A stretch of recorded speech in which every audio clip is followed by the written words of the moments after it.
हन्ताणं नमो सिद्धाणं नमो आयरेयाणं नमो उवच्छायाणं नमो लोये सव्वसाहुणं मङ्गलं भगवान् वीरो मङ्गलं गौतमो गणे मङ्गलं कुन्दकुन्दार्यो जैनधर्मोऽस्तु मङ्गलम् सर्वमङ्गलमाङ्गल्यं सर्वकल्याणकारकं प्रधानं सर्वधर्माणां जैनं जयतु शासनं वन्दितु सर्वसिद्धे ध्रुवमचलमणोवमं गतिं पत्ते वोच्छामि समयबाहुड मिणमो सुदकेवली वनिदम् नमः समयसाराय स्वानुभूत्या चकासते चित्स्वभावाय भावाय सर्वभावान्तरच्छिदे देहादिक से भिन्न जो पर्यायों से पार ज्ञान स्वभावी आत्मा दे आनंद अपार।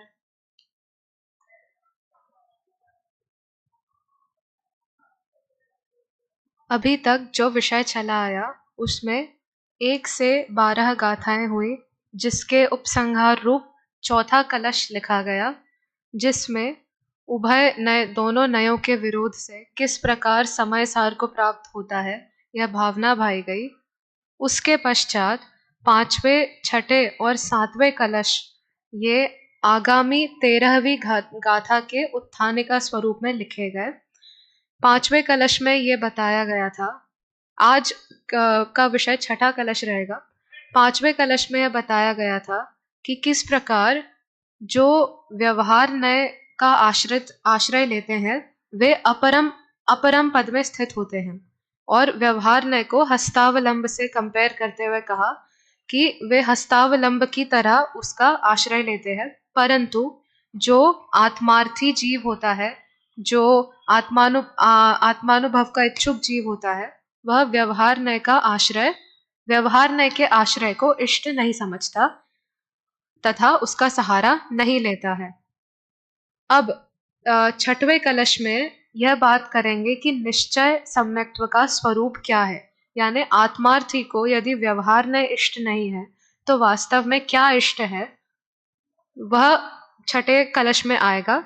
उसमें निश्चय सम्यक्त्व का स्वरूप बताया गया है। तो सर्वप्रथम कलश का पाठ करते हैं। एकत्वे नियतस्य शुद्धनयतो व्याप्तुर्यदस्यात्मनः पूर्णज्ञानघनस्य दर्शनमिह द्रव्यान्तरेभ्यः पृथक् सम्यक् दर्शनमेतदेव नियमादात्मा च तावानयम् तन्मुक्त्वा नवतत्त्वसन्ततिमिमात्मायमेकोऽस्तु नः। पद्यानुवाद। नियत है जो स्वयं के एकत्व में नय शुद्ध से, वह ज्ञान का घन पिंड पूरण पृथक है पर द्रव्य से। नव तत्व की संतति तज बस एक यह अपनाइए, इस आत्मा का दर्शन आत्मा ही चाहिए।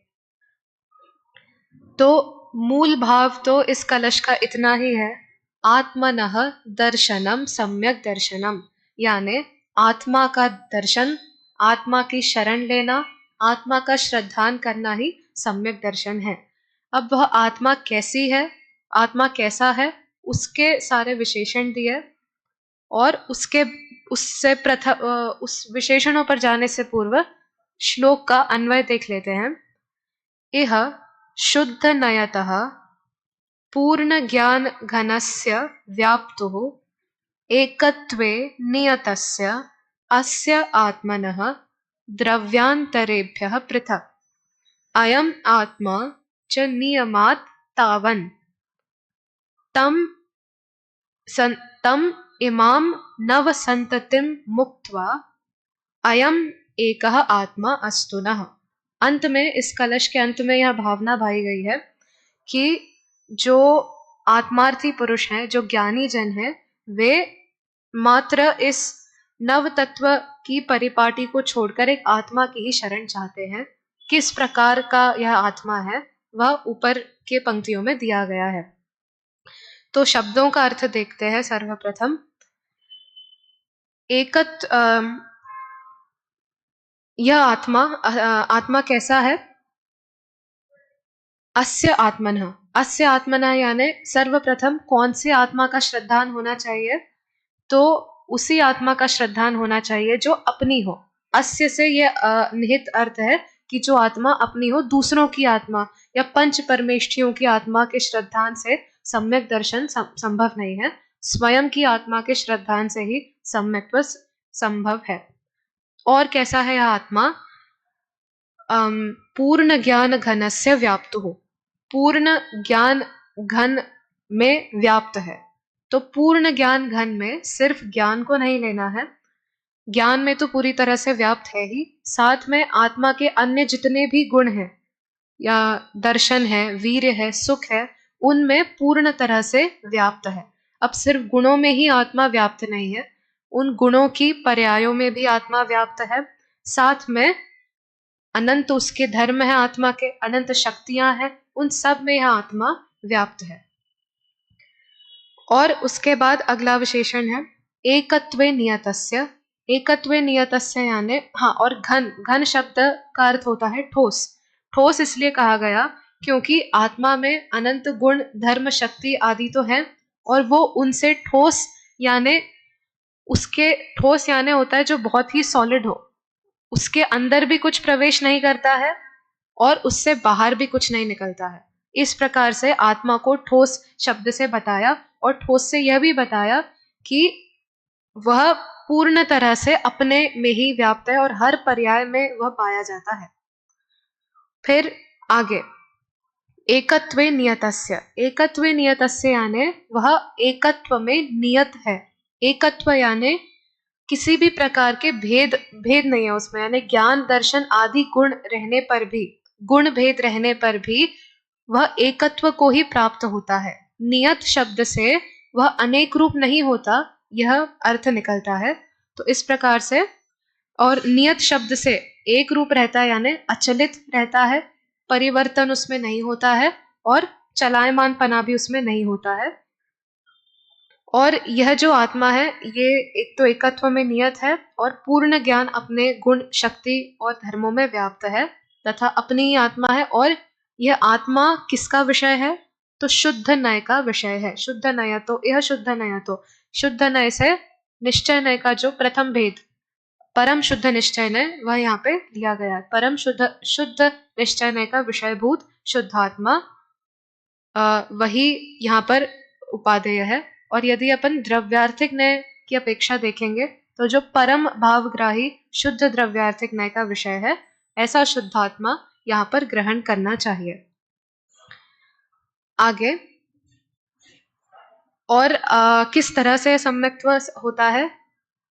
द्रव्यांतरेभ्य पृथक, यानी वह दर्शन, वह श्रद्धांत तभी होता है जब आत्मा को द्रव्यांतर से पृथक जानते हैं। द्रव्यांतर यानी जितने भी शेष द्रव्य हैं, जीव द्रव्य को छोड़ करके, पुद्गल, धर्म, अधर्म, आकाश काल, इन्हें छोड़कर अन्य जो जीव है, स्वयं के जीव, आत्मा को छोड़ करके अन्य जो जीव है, वे उनसे भी पृथक आत्मा का जब दर्शन होता है, जब श्रद्धान होता है, उसको सम्यक्त्व, निश्चय सम्यक्त्व कहते हैं।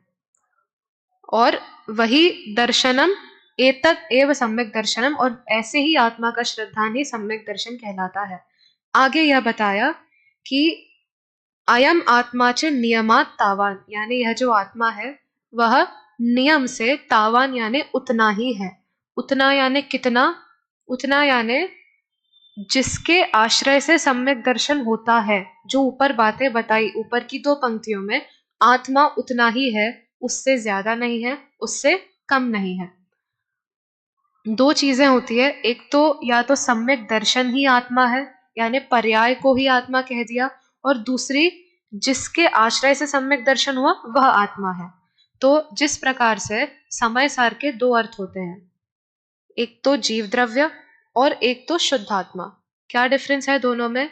समय का मतलब तो होता है द्रव्य इन जनरल, जिसमें छह द्रव्य आ जाता है, और सार का मतलब होता है उन छह द्रव्यों में जो सार रूप है, जो शरण रूप है, वह एक जीव द्रव्य है।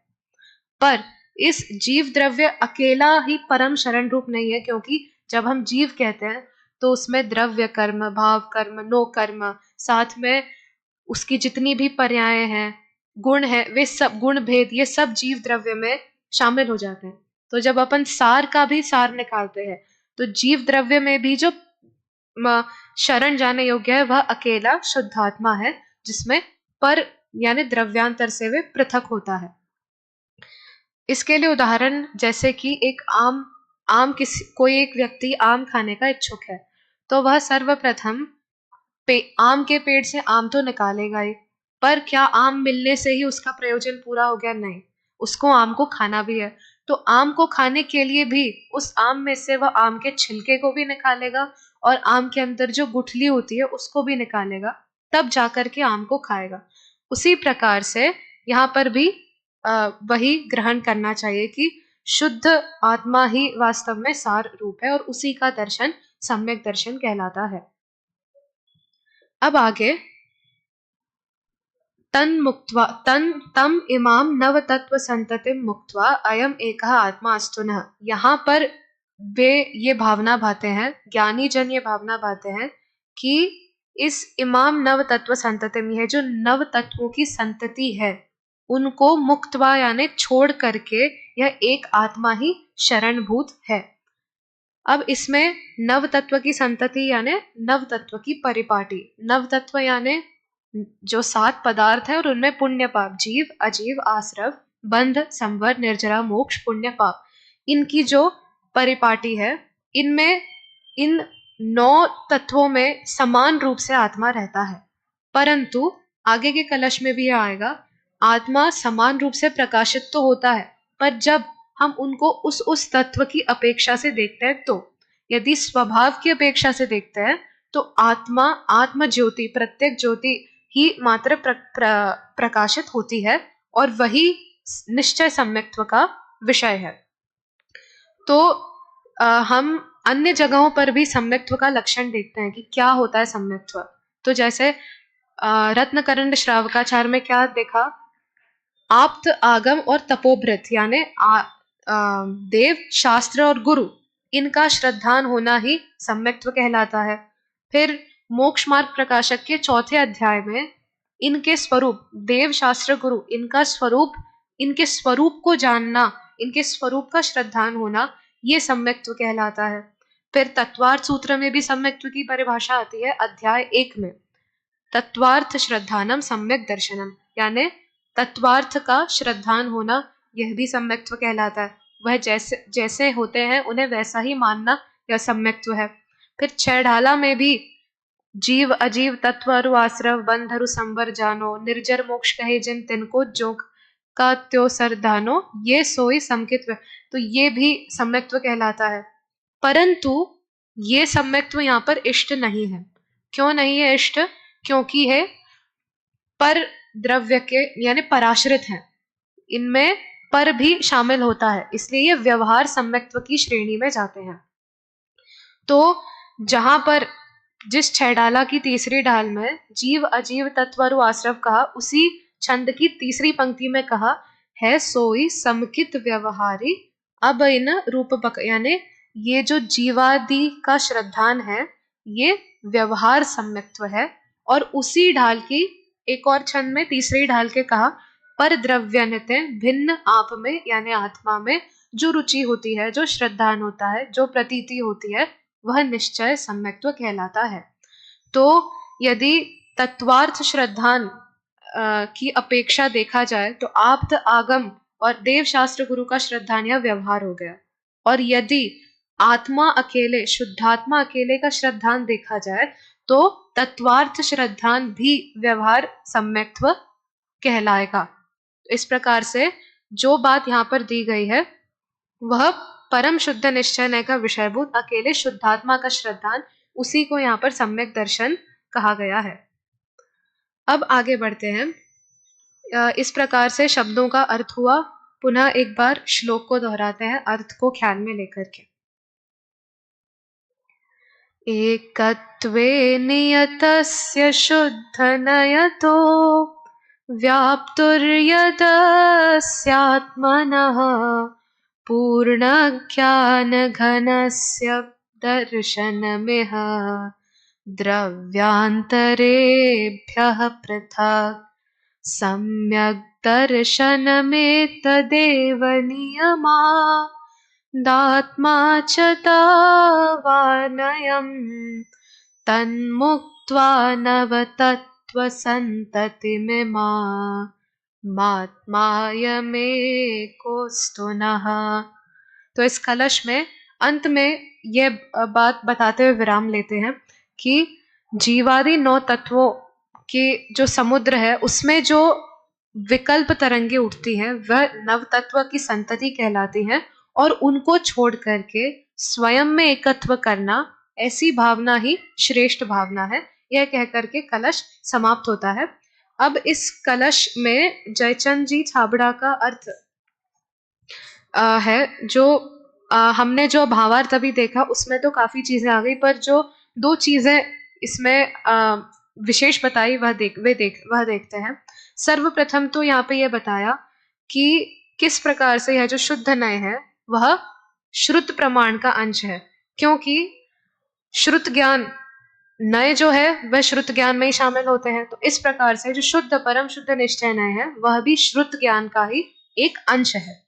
इसलिए जो भी वस्तु को हम जानते हैं वह सर्व, और श्रुत ज्ञान यह परोक्ष प्रमाण है। तो क्यों परोक्ष प्रमाण है? क्योंकि जिस भी वस्तु को हम जानते हैं उस वस्तु को जो जानने की प्रक्रिया है या वस्तु के बारे में जो हम पढ़ते हैं वो आगम से पढ़ते हैं, और आगम कहाँ से आता है? सर्वज्ञ देव की वाणी है, और वह भी द्रव्य श्रुत कहलाता है। तो इस प्रकार से यह चैतन्य धर्म को परोक्ष दिखाता है, और जो व्यवहारी यानी जो व्यवहार सम्यक्त्व का धारी होता है वह इन जो आगम में वर्णित नव तत्व है, जीवादिक विषय प्रयोजनभूत जीवादिक तत्व है, उनका तो श्रद्धान करता है, परंतु उनका श्रद्धान करते हुए मात्र वह निर्विकल्प होकर के अकेले शुद्धात्मा का श्रद्धान नहीं करता, इसलिए वह व्यवहार सम्यक्त्व कहलाता है। और यदि वही जीवादिक तत्वों का श्रद्धान करते हुए सविकल्प दशा से निर्विकल्प दशा में जाकर के अकेला, मतलब जहां पर गुण भेद भी नहीं हो, मात्र चिदानंद घन शुद्धात्मा का श्रद्धान करे तो वह निश्चय सम्यक दर्शन की श्रेणी में जाता है। दूसरी बात यहाँ पर यह प्रश्न उठाया कि यदि मात्र आत्मा चैतन्य है, इतना ही अनुभव करेंगे या इतना ही बस इसी बात का श्रद्धान करे कि आत्मा चैतन्य है, तो क्या उसको सम्यक दर्शन कहेंगे? इसके उत्तर में कहा कि नहीं कहेंगे, क्योंकि जो नास्तिक हैं उनको छोड़ करके जितने भी धर्म हैं, जितने भी अन्य मत वाले हैं, वे भी आत्मा को सिर्फ चैतन्य मात्र ही मानते हैं। तो इस हिसाब से यदि अपन उसी का श्रद्धान करेंगे तो उन सबको भी सम्यक्त्व हो जाएगा, और वह सर्वज्ञ की वाणी में जैसा श्रद्धान बताया है निश्चय सम्यक्त्व में वह नहीं हो पाएगा, तो उससे विरोध आएगा।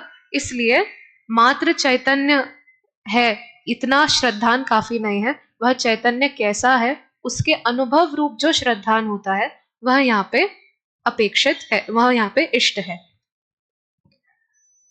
हाँ, तो अब इस प्रकार से यह कलश हुआ। अब आगे के कलश की ओर बढ़ते हैं। आगे का कलश भी जो 13वीं गाथा है उसके उत्थाने का स्वरूप ही है। एक तरह से पांचवा कलश, छठा कलश और सातवां कलश ये 13वीं गाथा के उत्थान का स्वरूप है। इन तीनों कलशों में जो भाव है उसका संगम हमें 13वीं गाथा में देखने मिलेगा।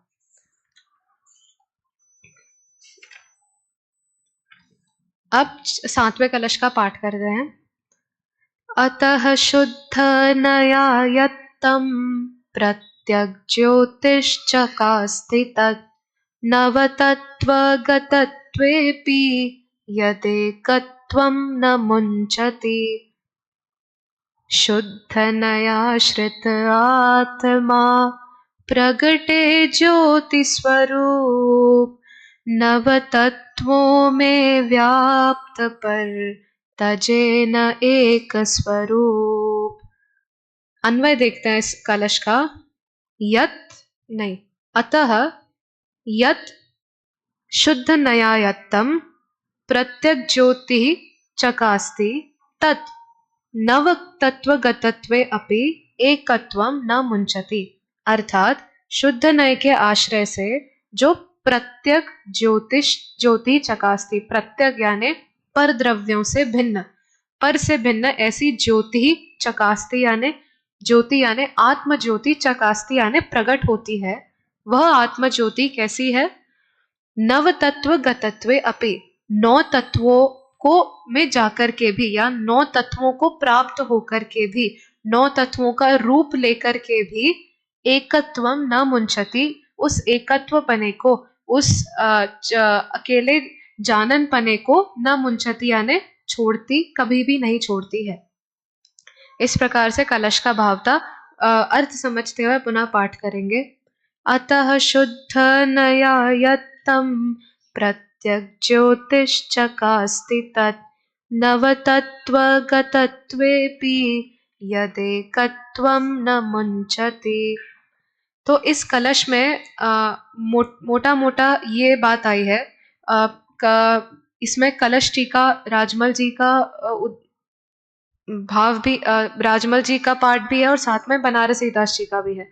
तो पहली बात तो ये बताया राजमल जी के कलश टीका में कि किस प्रकार से उदाहरण दिया उन्होंने अग्नि का, कि अग्नि जो है वह काष्ठ यानी लकड़ी, तृण, कंडा आदि इन सब को दहती है, इन सबको जलाती है।